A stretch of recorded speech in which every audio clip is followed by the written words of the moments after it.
이 천국 복음이 모든 민족에게 증언되기 위하여 온 세상에 전파되리니 그제야 끝이 오리라. 주님의 이름으로 환영합니다. 어느덧 4월 마지막 주입니다. 2024년에 3분의 1이 지나갔다는 것이 믿기지 않을 정도로 시간이 참 빠르게 지나갑니다. 오늘은 벌써 여름 날씨 같습니다. 이제는 한국이 뚜렷한 사계절이 아니라 덥던지 춥던지 그러다 잠깐 시원한 듯하다 사라져버리는 그런 계절을 살아갑니다. 당연히 사계절인 줄 알았습니다. 당연히 사계절, 몇 월부터 몇 월까지는 이 옷을 입고 그 다음부터는 뭘 입고 이러던 삶을 살다가 이제는 온갖 옷을 다 끄집어내서 입었다 넣었다, 개나리도 폈다가 추워지니까 다시 들어갔다가, 그리고 걔는 끝이에요. 개나리가 따뜻해서 피면, 그래서 추워지면 져버리거든요. 그럼 다시 피지를 않아요. 그러니까 예전엔 개나리 목숨이 길었는데 요즘 개나리 목숨이 파리 목숨이 돼버리고 말았습니다. 날씨가 아무리 이 첨단 세상에 살고 있어도 날씨 하나 우리가 어떻게 할 수 없는 존재입니다. 얼마 전 중동 두바이에 1년간 내릴 비에 해당하는 100mm의 폭우가 단 하루 만에 내리면서 도시가 물에 잠겼다는 소식이 들렸고요. 또 비슷한 시기에 그 반대에 있는 두바이, 중동은 저 위에 있잖아요. 유럽 바로 밑에, 아프리카 옆에. 그런데 아프리카 대륙이 크지 않습니까? 그 아프리카 대륙 맨 마지막에 가면 남아공이라는 나라가 나와요. 아프리카의 유럽 같은 곳입니다. 말이 아프리카지 참 아름다운 곳이기도 합니다. 그 남아공에 뭐가 유명하냐? 와인이 유명합니다. 뭐 여러분은 상관이 없잖아요, 그죠? 그러나 그런 게 있습니다. 근데 거기에 와인은 뭐로 만들죠? 포도로 만든단 말입니다. 그 포도가 어마어마하게 생산이 되는 것, 그게 남아공이에요. 그런데 거기에 가뭄이 찾아와가지고 작물이 다 말라버리고, 그래서 남아공에서 국가 비상사태를 선포해야 할 정도로 이 가뭄 앞에 나라 경제가 뿌리채 흔들려 버렸다는 뉴스가 나왔습니다. 과학이 극도로 발달한 현대 사회인데 중국에서는 구름도 만들겠다, 비도 만들겠다 이래가면서 어쩌면 그러한 무모한 행위들이 오히려 자연의 질서와 자연의 그러한 하나님의 방법을 대항하고 깨버리니 세상은 날이 갈수록 더 혼잡하고 두려운 날씨로 살아가게 되는 것 같습니다. 여러분, 날씨가 중요한 이유는 이 날씨는 생명과 연관이 있기 때문입니다. 날씨에 의해서 수많은 사람들이 죽기도 한단 말이죠. 이 현대 사회에서도 말이에요. 특별히 전쟁에서 싸우는 군인들, 여러분, 러시아에서 우크라이나를 치겠다고 막 엄청나게 탱크를 몰고 와가지고 쏴 제끼니까 막 난리가 났습니다. 그런데 눈이 녹으니 땅도 같이 녹으면서 그 땅이 진흙탕이 되고 나니까요, 탱크가 무용지물이 돼버린 거예요. 그래서 이제 정해진 탱크가 갈 수 있는 길로만 가야 되니까 이거는 완전히 타겟이 되는 겁니다. 탱크 오는 길목이 정해져 있잖아요. 왜냐하면 진흙탕으로 가기 어렵거든요. 거기다 대고 뻥 쏘면 그냥 다 끝나는 거예요. 첨단 무기를 자랑하고 무시무시한 권력과 힘을 자랑하는 세상이지만 잠시의 계절의 변화 속에서 어떻게 대응해야 될지 못할 정도로 인생은 자연 앞에 초라하고 연약할 뿐이란 말입니다. 그래서 사람들은 이 날씨를 아주 중요하게 여깁니다. 여러분, 뉴스 끝나면 뭘 하죠? 날씨 예보를, 일기예보를 가르쳐 줍니다. 그 일기예보 보고, 왜요? 우리는 하루 단 한 치 앞도 내다볼 수 없는 인생이어서 내일 비가 올지, 내일 선크림을 발라야 될지, 우산을 들어야 될지, 바람막이 옷을 입어야 될지, 아니면 반팔을 입어야 될지, 그랬다가 나갔는데 일기예보에서 잘못 알려준 거예요. 그러면 막 욕을 하지요. 세금을 어디다 썼냐고 슈퍼컴퓨터라는 거를 갖다 놓습니다. 날씨가 변화무쌍하게 변하니까 더 대단한 컴퓨터를 갖다 놓습니다. 그런데 그 컴퓨터도 날씨를 다 예측하지 못해요. 그러니까 아유, 될 대로 되라 그러면서 살아갑니까? 아유, 나는 뭐 비가 오든 말든 그냥 살 거야. 여러분, 일본에서 가장 날씬한 사람 이름이 뭐죠? 온세대회 때 얘기했더니 애들은 모르더라고요. 어른들만의 조크여가지고. 비사이로 막가. 여기서 모르는 분이 한 분 있어서 비사이로 막가. 애들은 안 웃더라고요. 설교 시간에 이상한 소리 한다고. 나는 비사이로 막가. 그러고 정말 갑니까? 홀딱 맞죠? 감기 걸리면 자기만 아프죠. 인생이요 자기 마음대로 살 수는 있어요. 하나님이 어디 있어? 그러고 살 수도 있어요. 심판이 온다고 오늘 이렇게 아름답고 화창한 날씨를 봐. 심판이 와? 말도 안 되는 소리 하고 있네. 그렇게 생각하는 건 자유란 말입니다. 그러나 내가 그렇게 생각한다고 이루어질 일들이 일어나지 않습니까? 한 치 앞도 내다놓지 못해서 일기예보를 그렇게 꼬박꼬박 챙겨보는 인생. 성경은 그런 인생을 향해 이렇게 말씀합니다. 너희가 날씨는 분별할 줄 알면서 시대의 표적은 분별할 수 없느냐. 일기예보. 여러분, 그거보다 더 중요한 게 있습니다. 바로 우리의 인생 예보입니다. 하나님은 심판에 대해서 말씀하셨습니다. 그런데 마치도 우리는 심판이 없는 것처럼 살아가고, 마치도 내가 사는 동안 심판이 오겠어 라고 말하면서 그건 자유예요. 모르니 어쩔 수 없죠. 그러나 내가 모르면 사실이 아닙니까? 단 하루도 예측할 수 없는 우리가 무슨 심판이 오겠어라고 말하는 그거야말로 여러분 옛날에야 그랬다고 치지만 이렇게 과학이 발달하고 지식이 발달한 이 세상에서 우리 인생이 얼마나 초라한 존재인 줄 알잖아요. 인간의 지식으로 대단한 것 만들어내지만 작은 것 하나 자연재해 앞에서 속수문책인 우리의 인생을 보면서 나의 생각, 나의 예측과 다르게 일어나는 이 변화무쌍한 이 삶을 보면서 심판은 무슨, 예수님이 사랑이라면 무슨 심판이 있어? 그런 사람들의 특징은 뭐예요? 여러분, 부모에게 자녀가 아빠는 나를 사랑해야지 그러면서 지 맘대로 살면 어떻게 해야 됩니까? 미안하다, 내가 널 사랑해야 되는데 그럽니까? 이리 와라 그러고 진짜 사랑을 보여주겠어. 세상 일도 그렇게 안 살면서 어떻게 하나님의 일 앞에선 그렇게 무지하기 짝이 없을까요? 여러분, 일기예보 중요합니다. 그러나 영원한 생명, 인생 예보, 여러분 귀를 닫으면 안 됩니다. 마음을 닫으면 안 됩니다. 말씀이 들려지기를 간절히 소망합니다. 너희가 날씨를 분별할 줄 알면서 시대의 표적은 분별할 수 없느냐. 한번 죽는 것은 사람에게 정해진 것이요 그 후에는 심판이 있으리니. 이건 정해진 것이란 말입니다. 사람이 죽음을 피해갈 수 없음 같이 하나님의 심판도 피해갈 수 없는 것은 모든 사람이 예외 없이 모든 죄의 구름 아래에 있기 때문입니다. 전도서 11장 3절에 구름에 비가 가득하면 땅에 쏟아지며, 때가 되면 구름에 비가 가득 채워지면 그 다음 남은 건 뭐예요? 그 구름에 있던 그 물들이 쫙 하고 쏟아지는 거예요. 내가 오늘은 내 기분이 그게 아니니까 비 오지 마 라고 하면 오지 않습니까? 내가 살 동안은 그런 비는 필요 없어 라고 말하면 비가 오지 않던가요? 자연조차도 그 앞에서 벌벌 떠는 인생이 무슨 자신감으로, 하나님이 분명히 우리에게 말씀하시는데 한 번 죽는 것은 사람에게 정하신 것이요, 이걸 부인할 인생이 없지 않습니까? 난 안 죽어 그러면 안 죽습니까?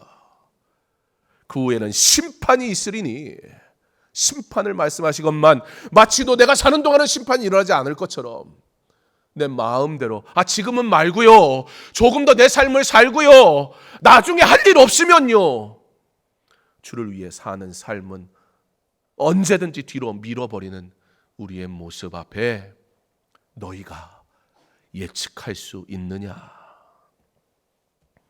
호세아 13장 3절에 그들은 아침 구름 같으며 쉬 사라지는 이슬 같으며 타작마당에서 광풍에 날리는 쭉정이 같으며 굴뚝에서 나는 연기 같으리라. 누가요? 이 세상 내 주먹 믿고 내 힘으로 살아가겠다는 그들, 잠시 잘 사는 것 같지만 하나님 앞에 은혜가 아니면 사라질 존재일 뿐입니다.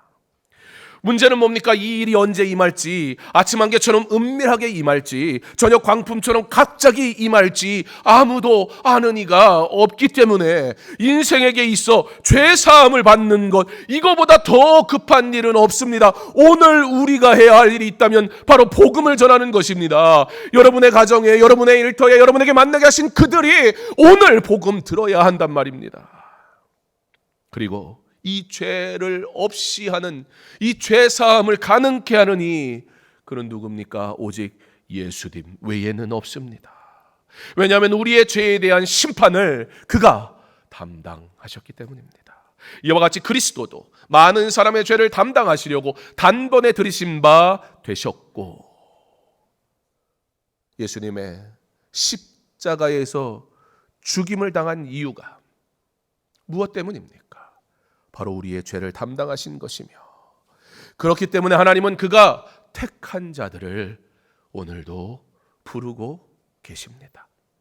이사야 44장 22절에 내가 내 허물을 빽빽한 구름같이 내 죄를 안개같이 없이 하였으니 너는 내게로 돌아오라. 내가 너를 구속하였습니다. 빽빽한 구름, 그 구름이 자욱하면 해를 볼 수가 없습니다. 이 구름이 언제 거칠까? 도대체 거치기나 할까? 안개가 자욱하면 한치 앞을 볼 수가 없습니다. 한 걸음 내딛는 것조차 두렵습니다. 그랬던 우리를 마치도 그 빽빽했던 구름이 언제 있었냐는 듯이 사라지듯, 그 자욱한 안개가 언제 그렇게 우리의 인생길을 막았냐는 듯이 사라져버리게 하신 것은 바로 하나님의 은혜요, 하나님은 내가 너를 구속하였다 말씀하고 계십니다. 내 말을 듣고 또 나 보내신 이를 믿는 자는 영생을 얻었고 심판에 이르지 아니하나니 사망에서 생명으로 옮겼느니라. 이것이 저와 여러분이 받은 은혜인 것을 믿으시기 바랍니다. 혹시 우리의 삶이 괜찮습니까? 괜찮아 보입니까? 내가 신앙생활하는 것이 기쁨과 감사가 있습니까? 오직 하나님의 은혜 때문입니다.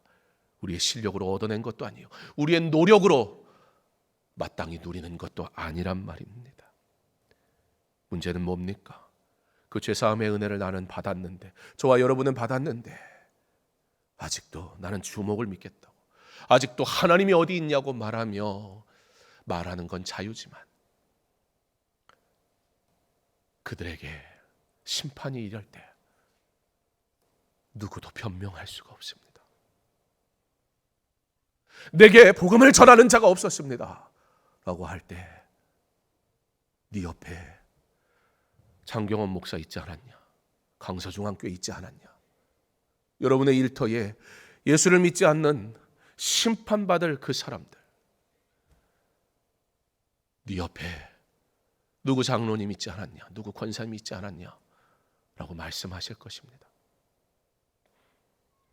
성경은 불신자들을 향해 지금 곧 주께로 나와 예수를 믿음으로 죄사함을 얻으라 말씀합니다. 이 죄사함을 알게 하는 복음, 누군가 저와 여러분에게 들려줬기 때문에 아닙니까? 예수를 믿는 가정, 예수를 믿는 환경에서 태어나도 내 지식대로 살면 하나님이 어디 있냐고 말합니다. 그러다 하나님께서 그의 마음을 만지시는 날 완전히 깨져버리는 거예요. 우리 교회 청년이 하나 와서 얼마나 교회를 잘 섬기는지, 부모님들도 신앙생활을 참 잘해요. 그렇대요. 뭐 본인 얘기로 본 적은 없지만 뭐 제가 압니까? 근데 본인 얘기가 자기는 얼마 전까지 예수님 안 믿었대요. 못 믿겠더래요. 좋은 환경이 있으면 예수를 믿을 것 같지만 하나님의 은혜를 알지 않으면, 하나님의 사랑을 입지 않으면 우리는 예수를 부인할 죄인일 뿐입니다. 그런 나를 여전히 기다리시고 탕자가 돌아오기 원하시다 참으시고 인내하시고 여전히 부르신 그 은혜로 우리가 예수님을 만났을 때 비로소 내가 하나님의 사람이구나, 내가 주를 위해 살아야겠다, 주를 위해 내가 무엇 드릴까. 헌신은, 섬김은, 헌금은 다른 걸로 하는 게 아니에요. 믿음으로 하는 거예요. 믿음 없이 하지 마십시오. 여러분 실족하기 딱 좋습니다. 내 자랑 됩니다. 내 열심 됩니다. 내가 주인이 돼버린다고요. 그러나 은혜와 감사로 하는 자, 겸손하고 낮아질 뿐입니다. 드려도 내가 받은 은혜에 비교할 수 없으니, 모든 것이 하나님으로부터 왔으니 드림이 기쁨일 뿐입니다. 오늘 본문의 말씀은 이 구원을 위한 복음을 전해야 할 것을 우리에게 말씀하고 있습니다. 이 천국 복음이 모든 민족에게 증언되기 위하여 온 세상에 전파되리니, 이게 하나님의 계획, 우리에게 주신 사명이라고요. 온 세계에 전파되기까지 모든 민족에게 이 복음을 전하는 일을 하도록 바로 저와 여러분을 먼저 부르신 거예요. 유대인을 하나님의 백성으로 먼저 부르신 것은 그들이 특별히 잘나서가 아니라 그들에게 먼저 복음을 주심으로 이방에 열방에 복음을 전하라고 주신 것 말이에요. 그런데 그들이 뭐 했습니까? 자기들만 하나님의 백성이라 말하고 이방인들을 멸시하고 무시하고 그들에게 복음을 전하는 것을 끔찍히도 싫어했습니다. 바울이 사도가 되어 복음을 전할 때 예수를 믿은 그리스도인 된 유대인들이 와서 초기에 무슨 짓을 한 줄 아세요? 바울이 전한 복음을 들은 갈라디아와 이방의 교회 성도들을 향해서 너희들 할례 받았어? 이딴 소리를 했다고요. 여전히 구원이 은혜라고 말하면서 행위를 강조하고 하나님의 은혜로 말하지만 나의 의의가 드러나는, 그걸 신앙이라고 착각하며 살아가는 삶의 모습. 그래서 바울은 바울 서신서에서 계속해서 내가 하나님으로부터 예수 그리스도로부터 사도된 이 직분을 받았다 계속 변명을 해요. 그 이유가 바울에게 복음을 들은 그리스도인들이, 유대인 그리스도인들이 와가지고 자기는 원래부터 하나님을 믿었고 내가 그리스도인이 됐는데, 그러니까 내가 진짜라는 거예요. 나는 할례도 받았어 이러가면서 너 할례 안 받았으니까 네가 받은 복음, 바울이 사도냐 막 이런 거예요. 그러니까 그 사람들이 그럼 바울에게 들은 이 복음은 뭐지? 그럼 나는 뭐가 되는 거지? 믿음이 흔들리고 두려워하기 시작했어요. 그래서 모든 서신서에 거의 다 빠짐없이 예수 그리스도를 통해 내가 사도가 됐다, 굳이 번명을 해야 됐다고요. 우리의 신앙은 그렇지 않습니까? 혹시 이곳에 우선되는 그리스도인이 있지는 않습니까? 혹시 이곳에 내가 주인인 그리스도인이 있지는 않습니까? 받은 은혜가 많으면 감사할 일뿐입니다. 나를 먼저 부르신 것은 나를 통해 이 복음을 듣지 못한 자들에게 전하라는 것입니다. 여러분의 가정에 여러분이 믿음의 세대주가 되게 하신 것은 그들에게 말씀을 전하라는 것입니다. 다른 이유 없습니다. 먼저 은혜를 받은 것이지 나의 공로나 내 의가 아니라고요. 하나님이 나를 통해 일하시려고, 하나님의 뜻을 이루시려고 우리에게 먼저 믿음을 주셨으니 우리는 그저 전할 뿐입니다. 땅끝까지 복음을 전할 사명이 우리에게 있습니다. 복음 증거는 특별한 재능을 가진 사람들의 일이 결코 아닙니다. 교회 설립 50주년인 2025년 선교사를 파송하기 위해 우리 기도하고 있습니다. 좋은 선교사님을 허락하옵소서 기도하는 분들 많이 있습니다. 그런데 여러분, 어떤 분이 좋은 선교사님일까요?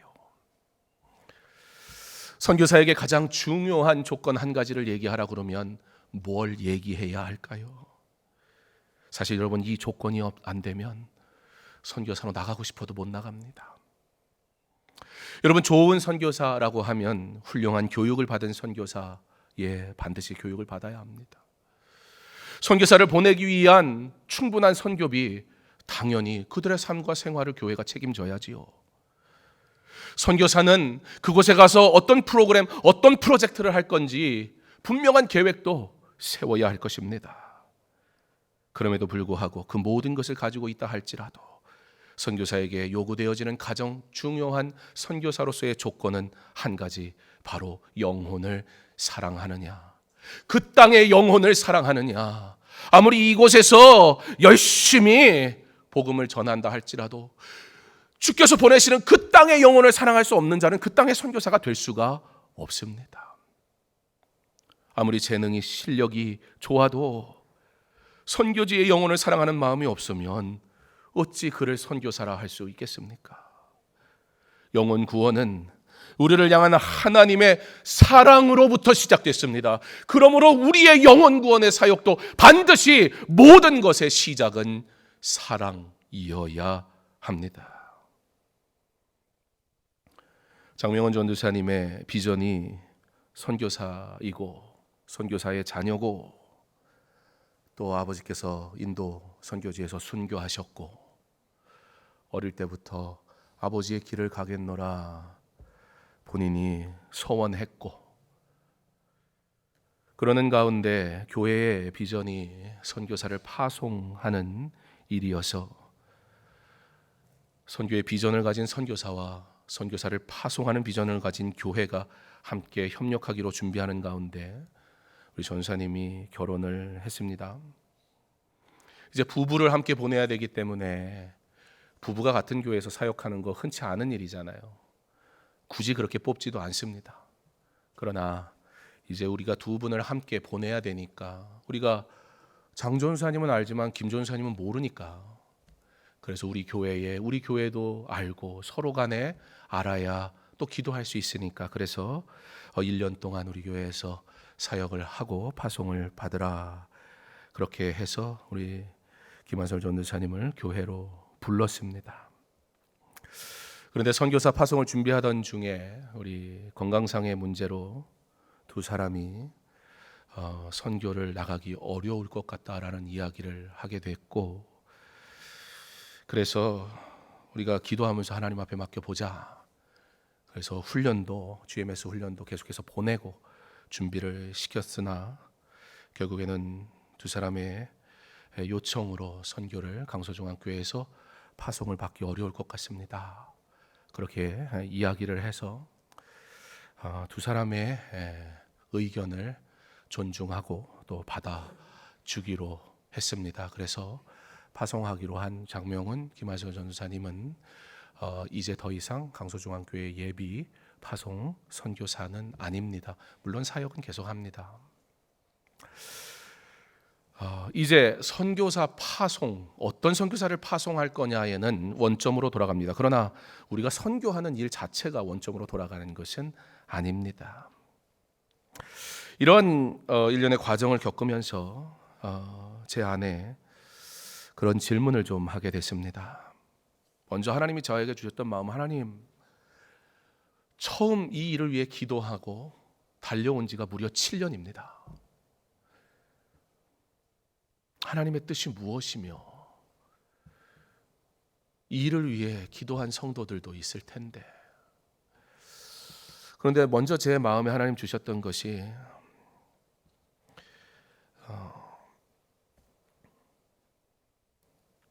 너도 가지 않는 선교를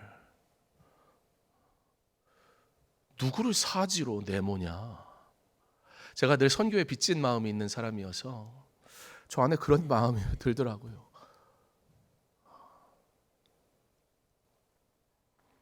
이게 내가 가야 되는 문제라고 생각하면 접근이 달라지기 시작할 거거든요.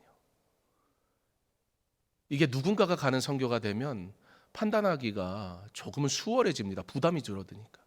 근데 내가 가야 되면 복잡해지기 시작합니다.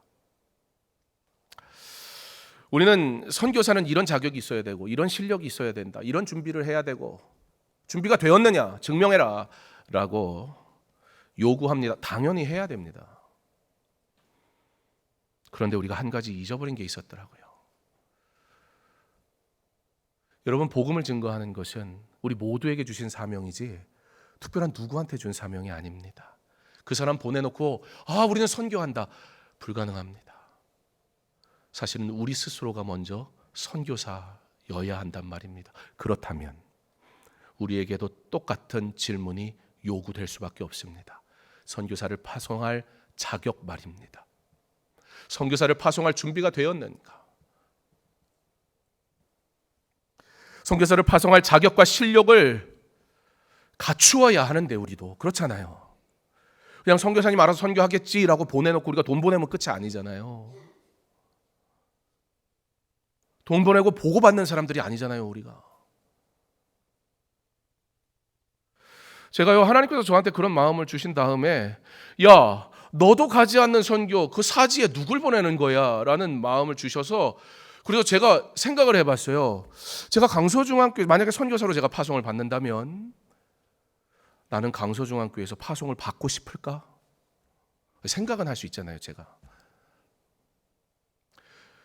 내가 선교사로 나간 다음에 우리 장로님은 날 위해 기도해 줄까?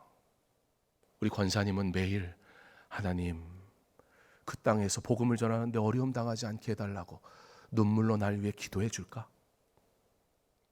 물론 그렇게 하실 분이 있다는 거 압니다. 그러나 전혀 하지 않을 분도 있다는 것도 압니다. 두렵더라고요.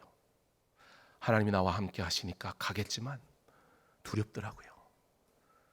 이왕이면 강서중앙교회가 좋은 믿음을 가지고 날 위해 기도해 주면 얼마나 좋을까? 내 파송교회가 그런 교회라면 얼마나 좋을까? 교회 안에서 학력, 실력, 언변 등 재능이 있는 분들을 덜어봅니다. 그러나 우리 모두가 너무나 잘 아는 것처럼 정작 교회 안에 전도하는 분들은 영혼을 사랑하는 분들이지 좋은 실력을 가진 분들은 아닐 수도 있습니다. 좀 부족하기도 하고 실력이 없기도 하고 세상에선 별 볼 일 없을 수도 있지만 그가 영혼을 사랑하면 그는 전도합니다. 그러나 참 좋은 것들을 다 가지고 있어도 영혼 사랑하지 못하는 사람들은 나가서 입을 못 열어요. 예수 믿으라는 말 하기엔 오히려 내 재능이, 내 자리가, 내 권세가 걸림돌이 될지도 몰라요. 물론 복음의 열정이 있으며 재능이 있다면 그 재능이 귀하게 사용받을 것이니 얼마나 좋습니까? 그런데 생각해 보면 여러분에게 주신 그 재능은 다른 데 쓰라고 주신 것이 아니라 복음 전하라고 주신 겁니다. 여러분의 선택이 아니라고요. 조금 바쁘니까 나중에 할 일이 아니라고요. 그거 하라고 주신 게 아니라고요. 내 재능이 내가 주인이 돼버리지 않았습니까? 에덴 동산에 선악을 알게 한 나무의 실과를 주신 것이야. 그 모든 것을 누리게 하신 이 전부가 너가 누리도록 주었는데 내가 너에게 준 것이라는 것을 알게 하기 위한 하나님의 사랑의 이유였다고요. 근데 인간이 뭐라 그래요? 그거 따먹고 하나님이 만드신 하와가 나에게 줬다 이런 소리를 하는 거예요. 왜 그거 먹었습니까? 네가 이거 먹으면 눈이 밝아져서 하나님과 같이 될 거라는 그 말에 여전히 내 재능에, 내 물질에, 내 열심에 내가 주인이 돼버려서 유대인 그리스도인들처럼 이방인 그리스도인들에 가서 바울에게 복음을 받은 것이 정말 진짜냐, 너희들 할례 받았냐 이래가면서 복음을 자기의 의와 자기의 열심으로 더럽히는 행위가 이 시대에는 없냔 말입니다.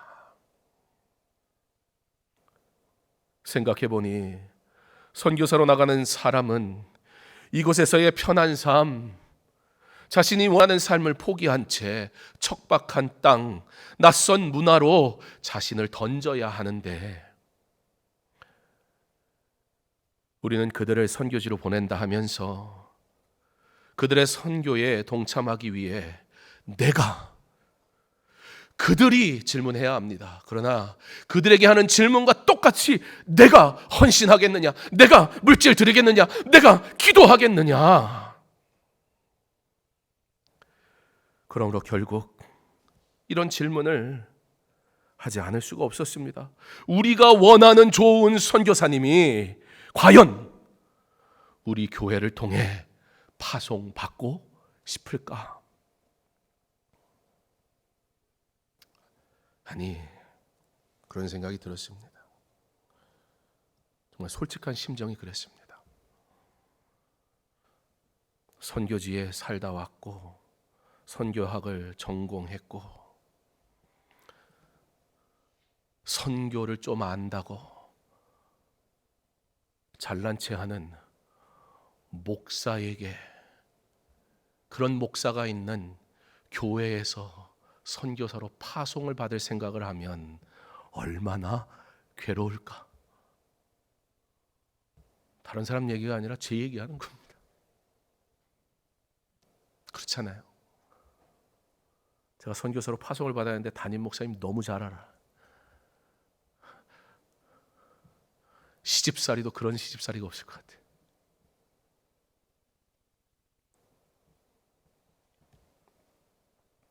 그래봐야 나가지도 않으면서, 그래봐야 내 것을 다 던지고 선교지에 가지도 않으면서, 파송시킬 자격을 내 스스로에게 물어야 되는데 제가 그러고 있었던 것 같아요. 선교 준비됐냐고, 선교 갈 수 있냐고, 훈련 잘 받았냐고.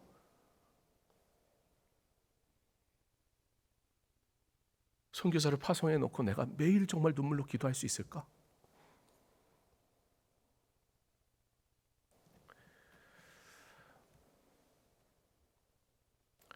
여러분, 이 질문이 참 가슴 아픈 질문인 것 같아요.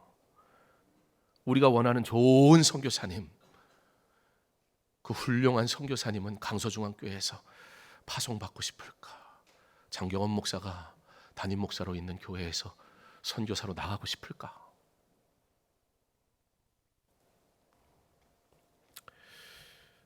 말씀을 준비하면서 그런 질문을 할 수밖에 없었고, 그러면서 이 질문에 대해 대답을 찾아야만 했습니다. 그렇다면 도대체 어떤 교회가, 얼마나 대단한 교회가 파송을 할 수 있는 거지?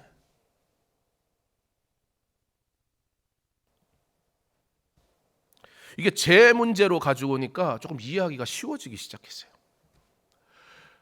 강서중앙교회가 영혼을 사랑하는 교회라면, 영혼 구원을 위해 자신의 것을 기꺼이 내어주는 교회라면, 그런 교회라 해서 나 파송받고 싶더라고요.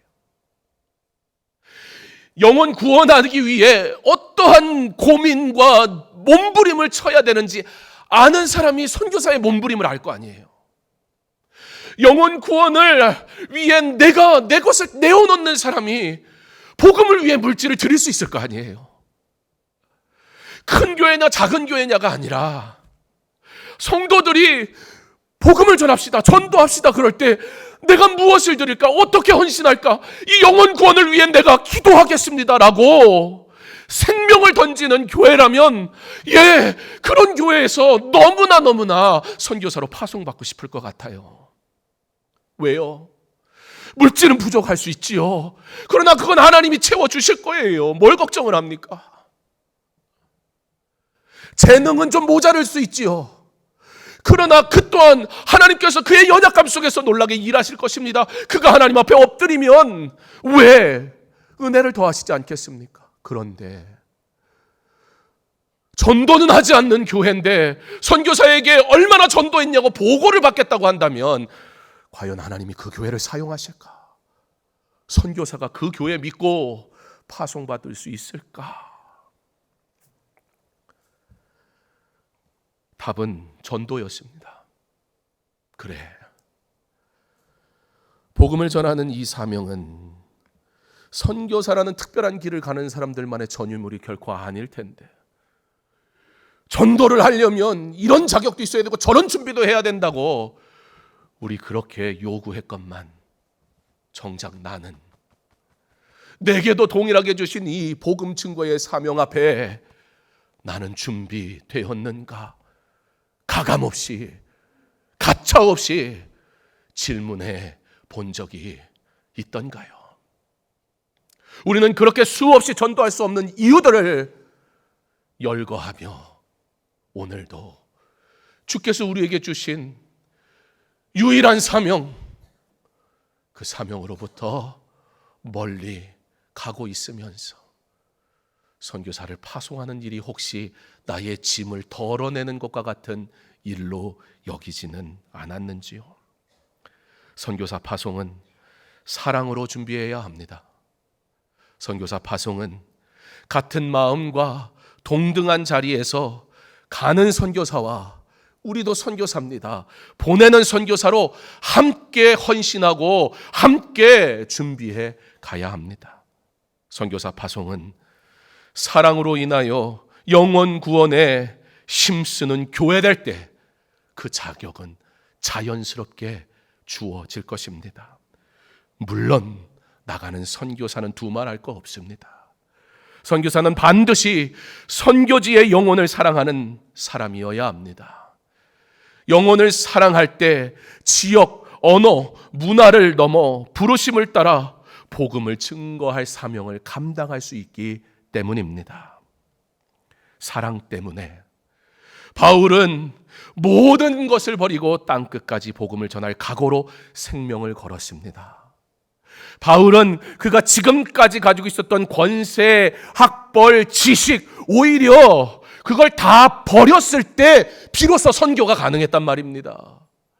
그가 할 수 있는 수많은 것들이 있었어요. 로마의 시민권이 있었고요. 가장 위대한 스승에게 배웠습니다. 어디 가선 그가 서면, 그가 회당에 나타나는 순간 유대인들이 벌벌벌 떨었다고요. 그러면 자기의 지식으로 얼마든지 사람을 꼬드길 수 있었어요. 세뇌시킬 수도 있었어요. 그러나 그걸 다 내려놓고 너희가 십자가에 못 박은 예수 그리스도가 우리의 구원자다. 최악의 선택을 했습니다. 바보 같은 선택을 했습니다.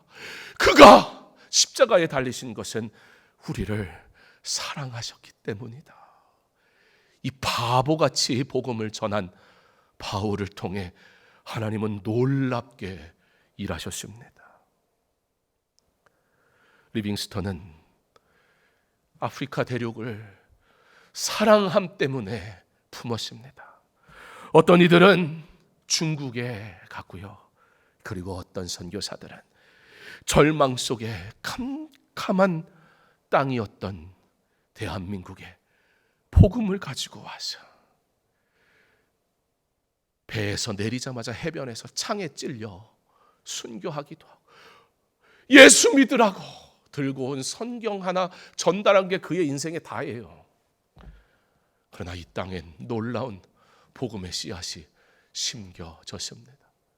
그 이유는 그 선교사를 보내고 눈물로 기도했던 미국과 영국과 호주의 교회 성도들이 있었기 때문입니다. 선교는 선교사가 하는 게 아닙니다.